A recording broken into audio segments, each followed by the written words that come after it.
Bilasanmi, Cristiano Ronaldo haqidagi mavzu Garret Bale uchun har bir intervyuda eng noqulay mavzulardan biri hisoblanadi.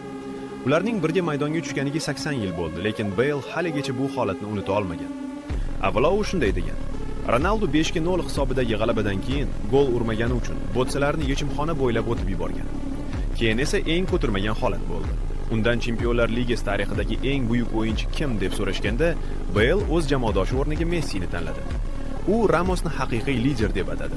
Ronaldoning xarakteri haqida tanqid qildi va hatto o'zini undan tezroq deb aytdi. Lekin bilasanmi, Balening eng yuqori tezligi 36,9 km/soatda bo'lgan. Ronaldoniki esa 40 km/soatgacha yetgan. U Ramosni haqiqiy lider deb atadi.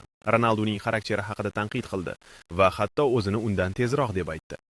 Lekin bilasanmi, Balening eng yuqori tezligi 36,9 km/soatda bo'lgan. Ronaldoniki esa 40 km